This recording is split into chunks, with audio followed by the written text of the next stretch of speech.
Entonces ya empezó a grabar. Buenas tardes. Bueno, mi nombre es Jason Rivera y este es el foro del Seminario de Historia y Geografía. Es un foro sobre la historia de Colombia.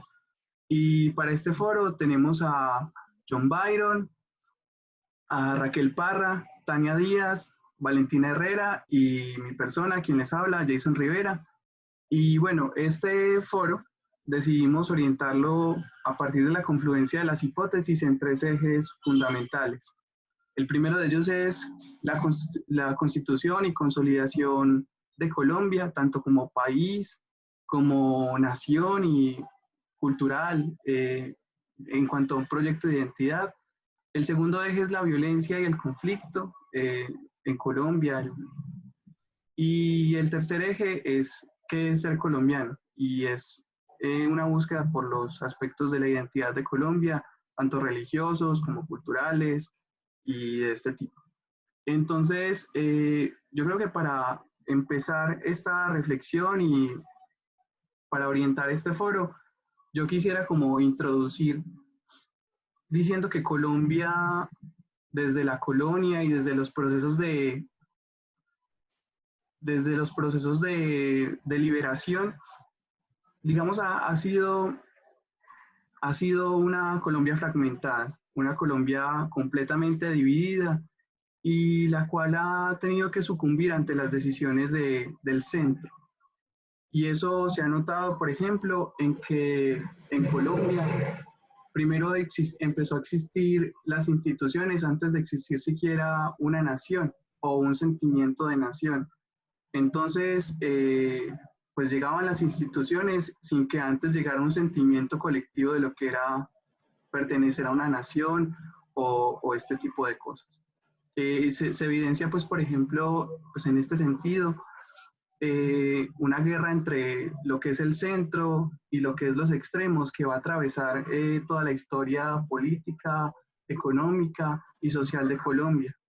Entonces, en este sentido, también John Byron hace una reflexión muy interesante que seguramente nos quiere compartir respecto a la formación de las instituciones en Colombia. John Exacto. Byron. Bueno, dale, Jason, gracias. Pues algo que se veía pues dentro de la lectura, una reflexión que noté es que si bien como nación lo hemos celebrado el 20 de julio de 1810 como el primer paso a la independencia de Colombia y todo esto, se genera como una perspectiva del país como un asunto de mucho recorrido, de mucha historia, y realmente así es. Sin embargo, ya el país, institucionalmente hablando, no es tan antiguo como algunos podemos tener esa percepción. Por ejemplo, el primer ministerio el primer ministerio creado, que fue el Ministerio de Defensa, fue creado 76 años después del 20 de julio, o sea, estamos hablando de 1886. Y también estamos hablando de que este primer ministerio fue creado hace menos de 140 años. O sea, realmente, a comparación de otros países ya institucionalizados también, Colombia es un país muy reciente, cosa que de cierta manera no dimensionamos porque tenemos una perspectiva muy sesgada, por así decirlo, muy cerrada, como que la independencia del 20 de julio fue ya el impacto, fue el momento cúspide después todo ese asunto de los españoles subordinando a los colombianos, y no se ve como todo este proceso que se ha llevado a cabo, que no sé, pues uno usualmente no pensaría que fue después de tanto tiempo que se crearon como esas instituciones. Y también, pues una de las últimas instituciones que se crearon, que fue el Ministerio de Minas y Energía, fue creado hace 23 años nada más. O sea, es como que el país aún no termina de institucionalizarse, sino que dentro de ese proceso sigue viéndose como en ese constante actualización, en esa constante creación de ministerios en búsqueda pues de una mejora. También cabe aclarar que hay muchos ministerios que si bien fueron creados, no se ha visto como esa influencia que se esperaba que generaran. Pero eso es otro asunto pues más político, por así decirlo, que bueno, realmente lo que se pretende A lo que se pretende llegar con esa reflexión es que Colombia es un país muy reciente, institucionalmente hablando, y que todo esto ha sido parte de un proceso como tal de construcción de país. En cuanto a lo que es, o sea, no es una cosa que surgió de la noche a la mañana, es algo que se fue creando y que incluso el último ministerio fue creado hace tan solo 23 años, o sea, hace muy poco realmente, y demuestra que tal vez el país sigue en constante proceso de creación, ¿cierto? De terminar de crearse, y si ya terminó de crearse, pues realmente es un país muy joven, por así decirlo. En este sentido, John Byron, y qué bueno que haces como esa distinción de que Colombia es un país muy joven institucionalmente. Sin embargo, como matizando eso que comentas, también hay varios elementos que permiten que digamos que somos colombianos, que permiten que, el país se reconozca como con una identidad nacional y que haya un proyecto de nación más allá de un proyecto institucional. Y uno podría decir que no necesariamente debe haber un proyecto institucional para que exista una nación. Entonces, ciertamente hay cosas que nos unen y al respecto, Exactamente. seguramente Valentina tiene unas apreciaciones que quiere comentar. Bueno, respecto a lo que decía John Byron, yo tengo varios pensamientos. El primero es que realmente Colombia no se formó hasta que se generó el sentimiento de nación. Dentro de su intervención, él decía que la independencia para muchos no se dio el 20 de julio y para mí esto también tiene que ver con el sentimiento de nación, es porque cuando Colombia se empezó a independizar, se independizó por partes. Entonces, cuando ese proceso empezó, había gente que no se quería independizar, había gente que no se sentía perteneciente a ese país, gente que se sentía más española o que se sentía más criolla. Y yo pienso que la independencia no es solamente esa fecha porque digamos que tomó mucho tiempo que todos estuvieran de acuerdo en, ok, nosotros somos un país que se llama Colombia, que piensa de esta manera. También quiero pues como que resaltar algo y es que Colombia es un país pluricultural, pero que no se reconoce a sí mismo como pluricultural hasta la Constitución del 91. Por eso a lo largo de la historia como que las instituciones buscaron una homogeneidad que era muy difícil de conseguir.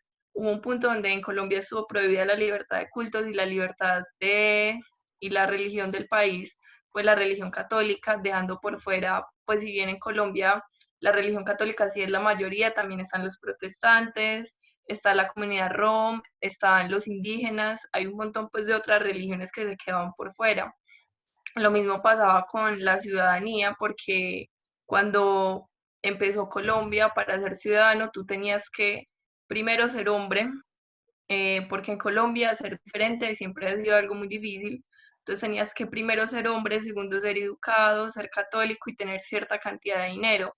Siguiendo esas reglas y si pensamos, pues realmente Colombia siempre ha sido un país muy desigual y aunque lo sigue siendo, el acceso a la educación y el acceso a los recursos en un principio era extremadamente limitado. Entonces, ser colombiano y sentirse colombiano era algo muy difícil. Yo creo que pues eso realmente se ha logrado en los últimos 30 o 40 años y es un paso muy grande pues que en la Constitución del 91 nosotros nos hayamos llamado a nosotros mismos pluriculturales. Bueno, en este sentido, también hay como un elemento muy importante que desde un principio empezó a dar cuenta de lo que era ser colombiano, perdón, de lo que era ser colombiano. Perdón, Juana,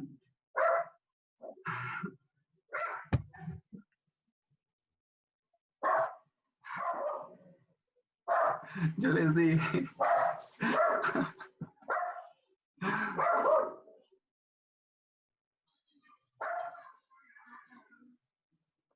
Dale, dale, tranquilo. Listo, ok. Ya, Juana, bueno.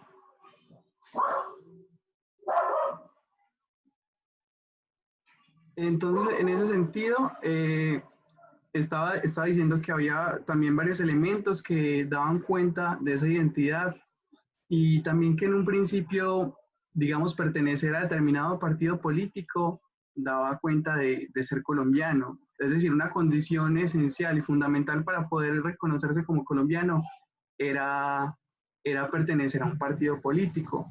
Y también eso, digamos, permite entender un poco lo que viene y yo creo para empezar a darle paso al segundo bloque sobre el que estamos eh, dirigiendo esta conversación y es la violencia y el conflicto en Colombia.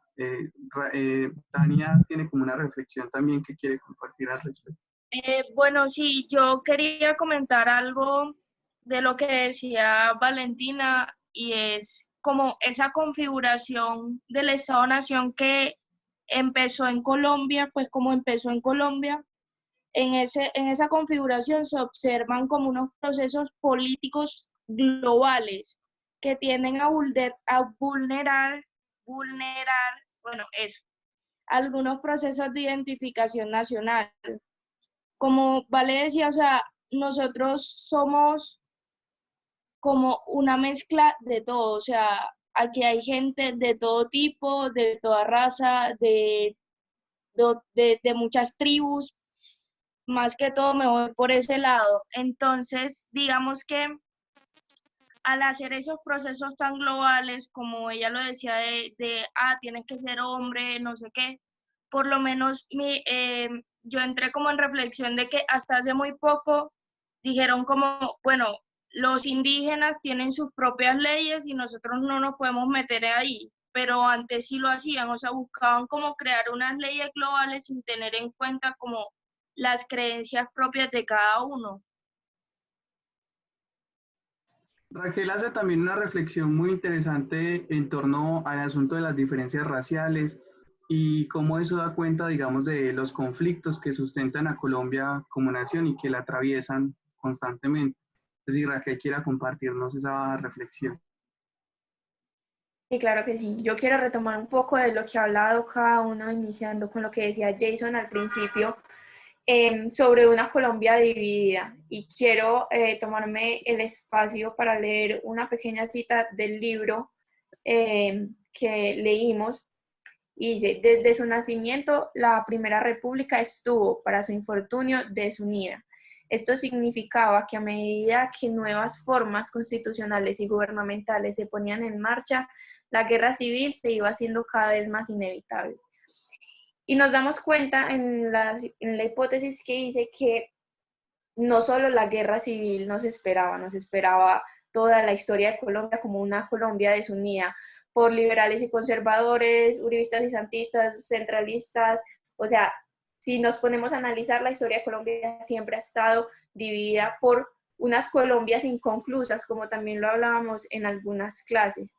Y eso ha definido también la historia y el rumbo que toma Colombia en estos últimos años sobre la paz, y es la reflexión que yo hago, que Colombia no sabe llegar a la paz porque nunca la ha conocido. Tomando un poco en cuanto a una Colombia ya desde el aspecto cultural, hablo también de un análisis sobre la religión y su impacto en Colombia, la religión católica. Y es que Colombia es una nación católica doble moralista, porque si bien ya nos consideramos como una nación laica, la principal religión, como lo mencionaba mi compañera, sigue siendo el catolicismo. Y eso se ve muy marcado en la educación también, en los colegios. Y hago una reflexión sobre cómo la mayoría del pueblo colombiano es católico y aún así los principales personas que siguen esta religión se niegan a la paz por un tema de justicia. Entonces, por eso me refiero a una Colombia doble moralista, porque si bien persiguen unos ideales espirituales o religiosos, no los aplican al tema político y de nación.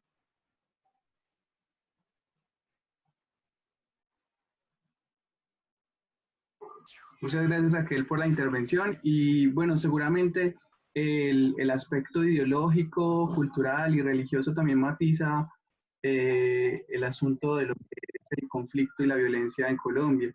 Eh, Tania tiene como una reflexión que hace al respecto al asunto de la violencia y el conflicto en Colombia y ella digamos, la emparenta más a la ausencia del Estado. No sé si Tania nos quiera compartir un poco sobre eso. Bueno, sí, digamos que una de las hipótesis que yo planteé, puse que, que existen características importantes que se deben destacar del conflicto armado en Colombia.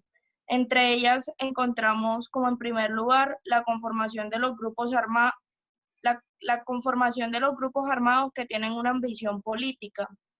Es decir, o sea, algunos grupos armados y también como algunos jefes del narcotráfico en su momento llegaron a tener como ganas de pertenecer y de tener un poder en el Estado, y algunos de ellos lo lograron como lo es el caso del M-19, y pues ya el M-19 en ese momento pues ya se había desmovilizado, pero cabe resaltarlo, y el caso de Pablo Escobar. Con eso podemos llegar como una conclusión de que el Estado realmente ha estado muy ausente como de la intervención de no dejar llegar o de renegar como estos grupos de este ámbito político, por el hecho de que por lo menos a las AUC les permitieron la desmovilización. Cuando, bueno, se desmovilizaron, les permitieron tener como, pues como borrarles todo su pasado. O sea, como si no hubiesen hecho nada, después de que mataron, secuestraron, robaron, hicieron de todo, hicieron y deshicieron con este país. Entonces, se ve como ese, ese cese de poder que le dan a estos grupos.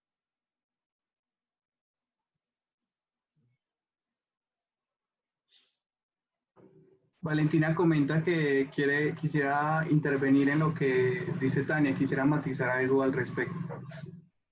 Bueno, pues a mí me gustaría intervenir un poco acerca de lo que dice Raquel y un poco acerca de lo que dice Tania. Primero, pues, porque sí, Colombia ha sido un país dividido desde el principio, y me parece que precisamente por eso es que la gente se vuelve en este momento fiel a los partidos, y lo mismo pues durante el Frente Nacional y un poco antes, porque de alguna manera los partidos se vuelven como su forma de garantizar su seguridad, de garantizar sus derechos, de garantizar que alguien los va a proteger, y creo que pasa lo mismo frente a los actores del conflicto.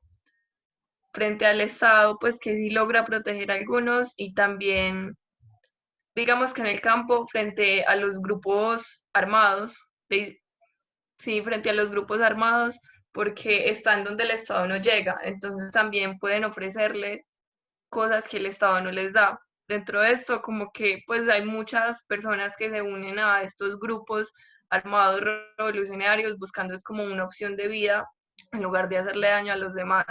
Entonces, pues creo que también Colombia no ha llegado a la paz, o al menos le ha costado transitar hacia ella, sobre todo con este proceso de paz, es por la historia que tenemos y porque creo que Colombia, si bien se puede decir que no tiene memoria, sí tiene memoria para algunos eventos históricos, como los primeros procesos de paz, donde el gobierno les cedió territorio y les dio la confianza, y los grupos armados realmente solo se lo tomaron, se adueñaron de ese territorio, se aprovecharon de los demás y pasaron por los derechos de todo el mundo.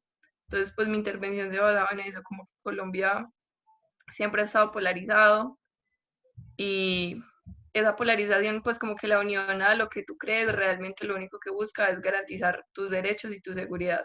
Y eso no se ve solo en los partidos, sino también en los actores del conflicto. Por supuesto, Valentina, y qué valioso que tocas ese punto, porque, por ejemplo, John Byron nos comenta de que Colombia y el conflicto en Colombia ha sido más promovido por una suerte de venganzas, de un juego de venganzas, digamos, dispar y desigual. No sé si John Byron nos quiera comentar un poco sobre este punto. Sí, Jason, mira, es que realmente es eso, lo que yo planteaba Es que la violencia en Colombia no solamente ha sido un asunto de venganza, sino también de intereses personales, que realmente la violencia se ha venido llevando a través de eso y que al final la gente ha reaccionado, ¿no? Así, pues, no se ha dejado como ha llegado hasta un punto de tolerancia. Por ejemplo, hablaba sobre la guerra de los 1000 días, cuando todo este conflicto se generó por la mala administración en cuanto a las exportaciones del café y los impuestos que se estaban haciendo. Porque, por ejemplo, en ese tiempo, lo que pasaba era que los caficultores ¿cierto? Tenían sus ganancias por las exportaciones que se daban al país, pero al mismo tiempo se les exigía unos impuestos, entonces al final las ganancias que tenían eran muy pocas, y esto pues se fue generando pues con otros conflictos políticos que al final, con base en sus intereses personales, viene y genera como esta situación, pero luego los campesinos, los caficultores tampoco lo toleran y viene ahí a entrar ese asunto de violencia. Lo mismo pasa con el Bogotazo, cuando con la muerte de Gaitán, pues la gente explota, pues se genera como toda esta crisis y es lo mismo, un asunto personal en donde matan pues a Gaitán y viene el pueblo como en una manera de venganza, ¿cierto? Y empieza como a generar se genera como toda esta oleada de violencia.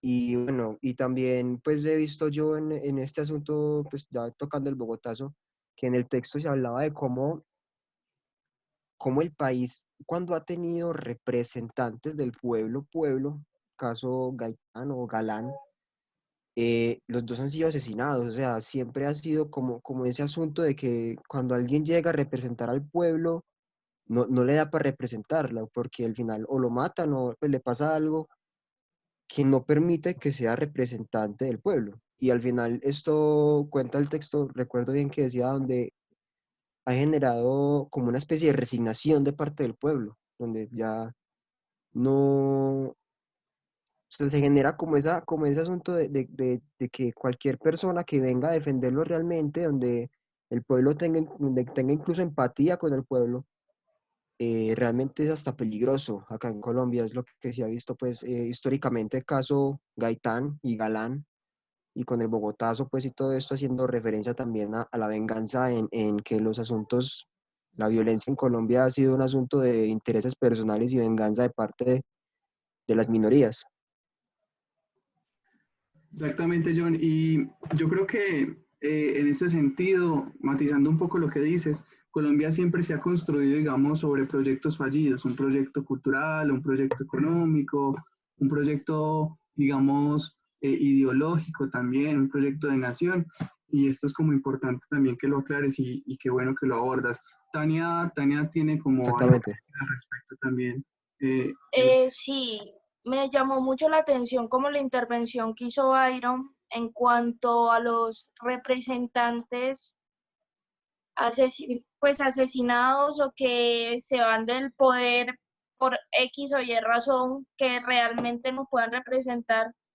Y no es solamente, perdón, no es solamente como mencionar a estos íconos de la historia colombiana, sino como lo podemos traer a colisión a hoy en día. O sea, hoy en día están asesinando líderes indígenas, asesinando a líderes afro, asesinando o amenazando por lo menos el último, bueno, por lo menos Cartagena tuvo en menos de un año 13 alcaldes, el último que eligieron eh, al parecer era muy bueno y el man tuvo que renunciar porque le dijeron o renuncias o te matamos. O sea, una vaina que pasó hace ya mucho tiempo y seguimos hoy en día igual.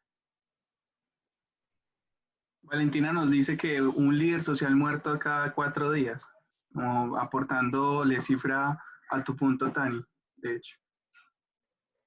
Gracias. Creo que Raquel quería decir algo también en este sentido. Sí, yo quiero retomar un poco lo que decía John Byron y Tania. y complementándolo un poco lo de Valentina también, y retomando mi punto anterior, y es como la muerte de los políticos, de estas personas que nos han representado a lo largo de toda la historia de Colombia, se ha vuelto tan cotidiana. Miren, un líder social muerto cada 4 días y muchos ni se enteran.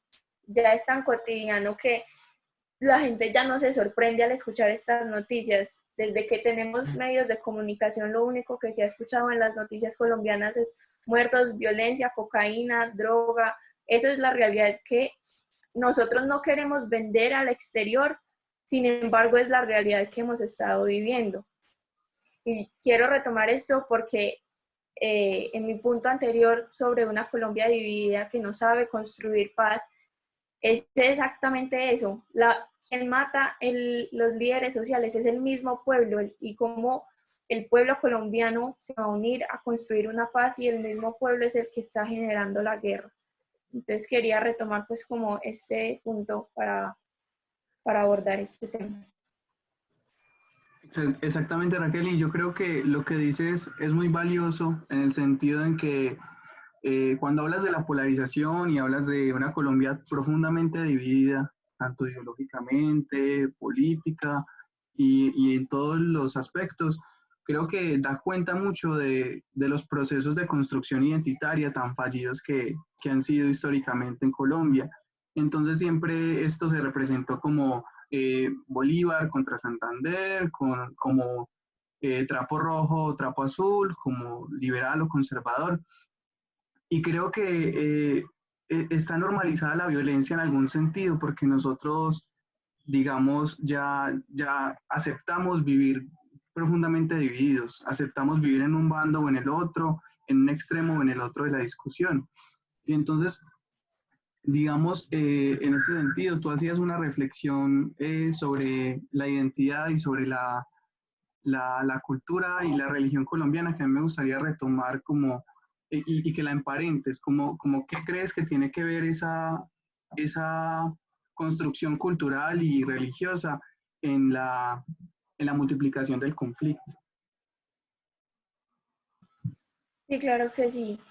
Bueno, yo lo relaciono porque si bien Colombia es un país de muchas ideologías y como ya venía diciendo, de Colombias divididas, es un país también de mayorías y como decía anteriormente, la mayoría en Colombia es de religión católica, ya sea o no practicante, aunque la mayoría es practicante.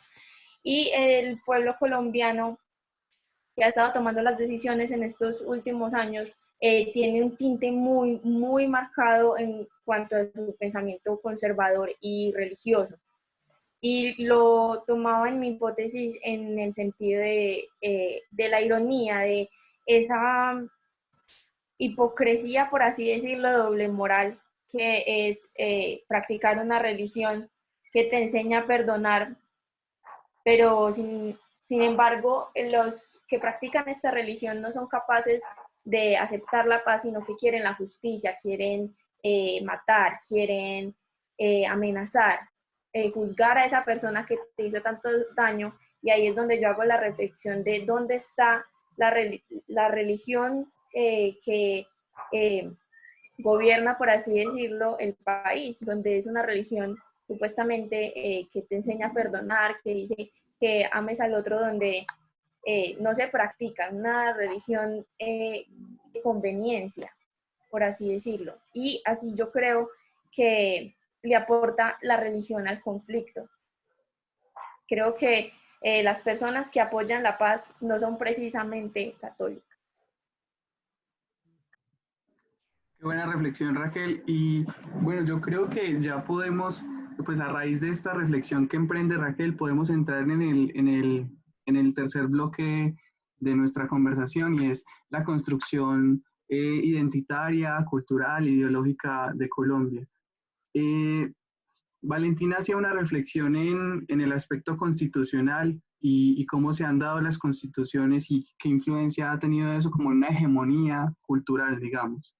Yo creo que eso tiene mucho que ver con la construcción identitaria de Colombia y de un proyecto nacional. Quisiera que lo retomara como en este apartado para que empecemos a tejer la conversación.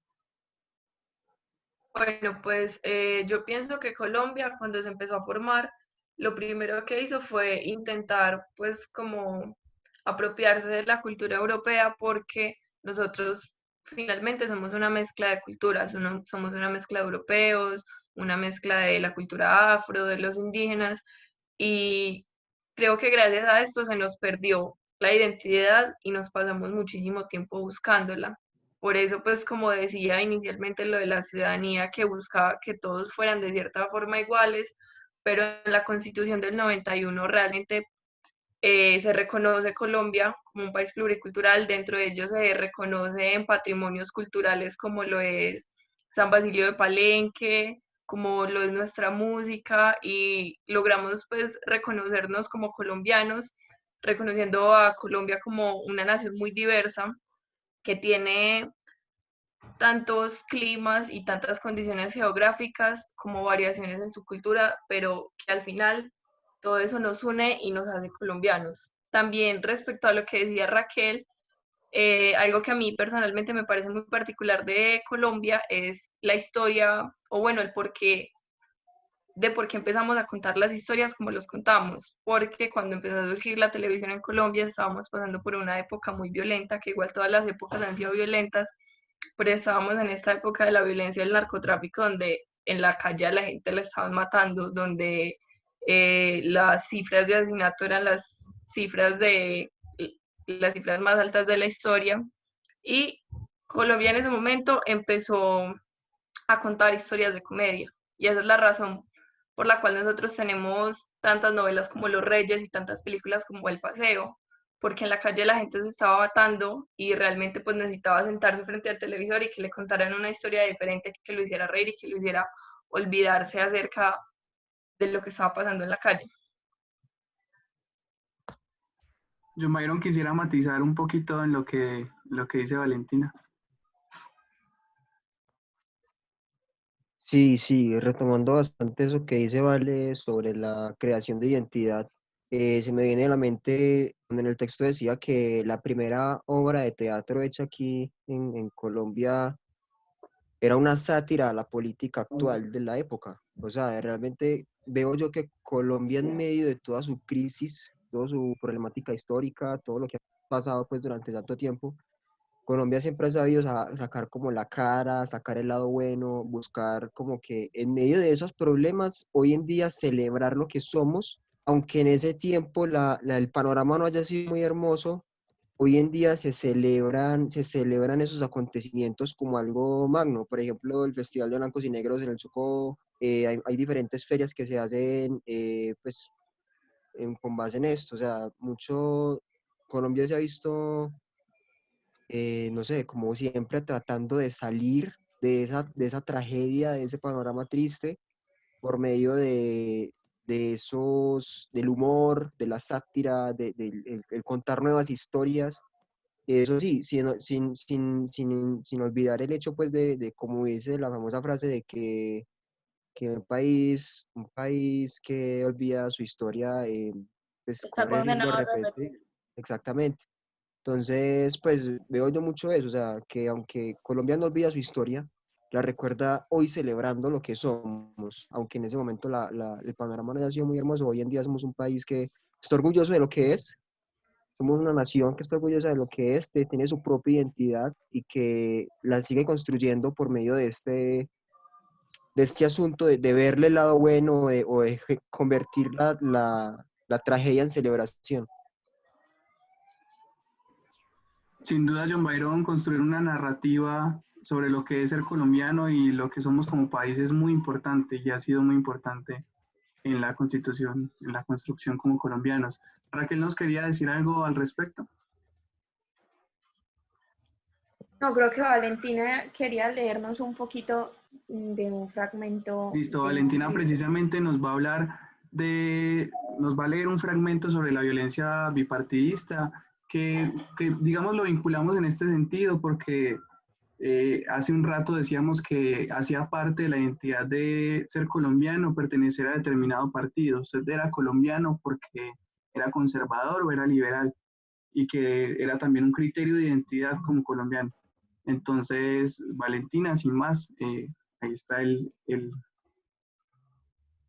Bueno, el fragmento que les voy a leer hace parte de una obra que se llama Remington 22 de Gustavo Andrade Rivera. Esto habla acerca de unos padres que acaban de perder a sus hijos y los están enterrando.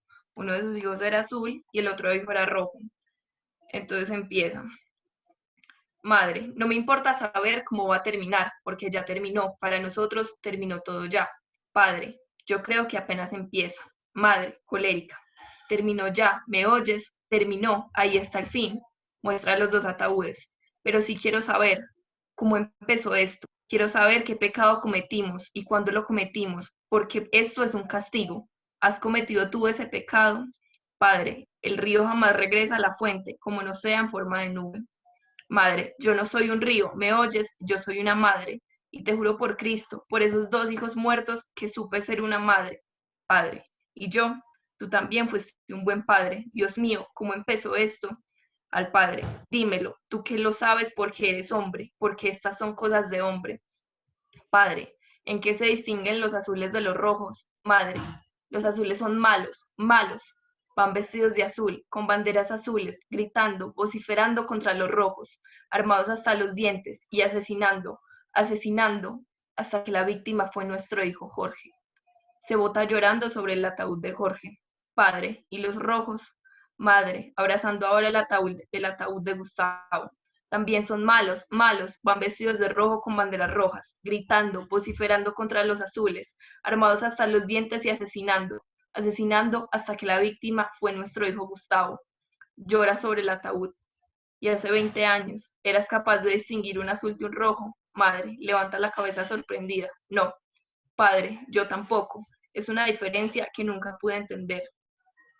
Quería leer esto, pues primero como eh, para apoyar pues como esta hipótesis de que nosotros nos narramos desde el conflicto, es porque pues conflicto es lo que hemos tenido siempre y pues a raíz de esto el teatro en Colombia suele ser muy bacano, pero también hacia temas muy pesados, casi siempre hacia temas violentos y hacia temas sociales. Entonces quise aprovechar como para leer este pedacito de la obra que es muy directo y al final habla de que todos somos personas que se están matando. Súper bacano. genial, genial. Agradecemos mucho a Valentina la intervención y bueno, yo quisiera, para matizar esto de la construcción identitaria de Colombia, retomar un punto que aborda Johnny, también como para ir cerrando un poquito, que John nos dice que Colombia y Estados Unidos y esa relación también ha permeado un poco en lo que es la identidad de Colombia como país y lo que, la narrativa que se construye en torno a lo que somos. Entonces sí quiera retomar en ese sentido, John.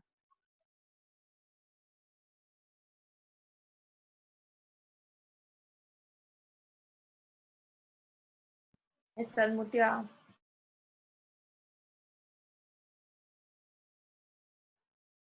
¿Me escuchan? Sí, Hola, ¿me te escuchan? escuchamos. Sí, ya. Sí, Listo. yo. Bueno, no, lo que yo quería decir al respecto, pues con base en esa hipótesis, es como Colombia ha estado de cierta manera bajo la sombra de Estados Unidos, en un asunto muy ligado a cómo, pues empezamos por Panamá, cómo Estados Unidos trata de intervenir Panamá, le pide permiso a Colombia, Colombia dice no, y Estados Unidos empieza a generar como una influencia dentro de Panamá para independizarse de Colombia. Y al final, listo, o sea, básicamente Panamá se independiza gracias a la intervención, digamos, ideológica de Estados Unidos. Y al final, más adelante viene, pues obviamente ya con esto Estados Unidos indemniza a Colombia y luego, digamos, la relación entre Colombia y Estados Unidos a partir de ahí se viene a hacer como Colombia como muy por debajo, como una especie de empleado, y Estados Unidos como un jefe, en donde Estados Unidos es muy recto, muy estricto, muy claro en sus normas, y Colombia viene a ser un poco más llevadero, por así decirlo, pero con sus respectivos beneficios. Por ejemplo, Estados Unidos muestra a Colombia como un aliado importante, lo hace ver como grande o le sube el ego al país dentro de su discurso político al exterior. Y Colombia que sigue ayudando a Estados Unidos y todo. Entonces, como lo que yo quería lo que intervenía en esa hipótesis era como Colombia ha estado de cierta manera bajo la sombra de Estados Unidos a cambio de beneficios. También el intercambio pues, de armamento militar para el ejército y todo. Y una relación que se hace más estrecha todavía cuando llega Álvaro Uribe a tener relaciones con George Bush, donde, claro, ya como esa unión entre intereses, por así decirlo, como el método tan violento, por así decirlo, muy metódico. Entonces, tanto Estados Unidos como Colombia tenían en ese momento esa unión de pensamientos y ahí se vuelve Colombia como una aliado más grande para Estados Unidos. Es como, bueno, sí, estamos aliados y todo, pero siempre ha sido más bien Colombia como muy por debajo del país, desde Estados Unidos, muy en la sombra de él. Es como lo que yo tenía en esa hipótesis al respecto. Perfecto, John. Entonces, creo que para ir cerrando en este eje, podríamos hablar de que Colombia, en su apartado identitario, digamos, se puede explicar a través de tanto la narrativa común frente a la violencia, al conflicto, digamos, una relación religiosa, identitaria más o menos común, y también frente a las relaciones internacionales con los Estados Unidos principalmente, que han tejido como identitariamente a Colombia. Por último, también Tania nos quería hacer una intervención, quería hacer una reflexión. Sí, en cuanto al tema de Estados Unidos con Colombia, como lo decía yo, o sea, nosotros como país, más que a la sombra, hemos sido como una especie de subordinados o no encuentro la palabra, sí, una especie de subordinados por el tema de que nuestra economía, por dar un ejemplo, nuestra economía es muy dependiente de la estadounidense. Se puede ver ahora con esta cuarentena que Estados Unidos perdió poder en todo el mundo y lo que pasó en nuestro país fue que, puff, inflación, dólar para el techo y chao. O sea, y además por el tema de las bases militares y de los armamentos, que se han ido creando bases militares en Colombia que muchos colombianos ni siquiera, pues bases militares estadounidenses que muchos colombianos ni siquiera saben que existen. O sea, es un tema realmente susceptible y que se tiene que tratar, pues, de una forma muy delicada. Muchas gracias, Tania. Y bueno, yo creo que habiendo abordado como estos tres ejes fundamentales y habiendo ahondado en el asunto de la identidad, nos quedamos un poco con la sensación de que el conflicto y la violencia en Colombia hace parte constitutiva tanto de la historia como de todo pues lo que compone el ser colombiano y el reconocerse como tal. Entonces, digamos, para cerrar y para ya pues como dejar este espacio, yo quisiera compartir una reflexión que hace Eduardo Galeano sobre el conflicto en Colombia. Lo voy a buscar para poder leérselas. Aquí está. Se llama Guerras disfrazadas. A principios del siglo XX, Colombia sufrió la guerra de los 1000 días. A mediados del siglo XX, los días fueron 3000. A principios del siglo XXI ya los días son incontables. Pero esta guerra, mortal para Colombia, no es tan mortal para los dueños de Colombia. La guerra multiplica el miedo y el miedo convierte la justicia en fatalidad del destino. La guerra multiplica la pobreza y la pobreza ofrece brazos que trabajan por poco o nada. La guerra expulsa a los campesinos de sus tierras, que por poco o nada se venden. La guerra otorga dinerales a los traficantes de armas y a los secuestradores de civiles y otorga santuarios a los traficantes de drogas para que la cocaína siga siendo un negocio donde los norteamericanos ponen la nariz y los colombianos los muertos. La guerra asesina a los militantes de los sindicatos y los sindicatos organizan más entierros que huelgas y dejan de molestar a las empresas Chiquita Brands, Coca-Cola, Nestlé, Del Monte o Drummond Limited. Y la guerra asesina a los que denuncian las causas de la guerra para que la guerra sea tan inexplicable como inevitable. Los expertos violentólogos dicen que Colombia es un país enamorado de la muerte. Está en los genes, dice. Entonces, con esta reflexión damos fin a este foro y nada, agradecemos a todos los asistentes y ya.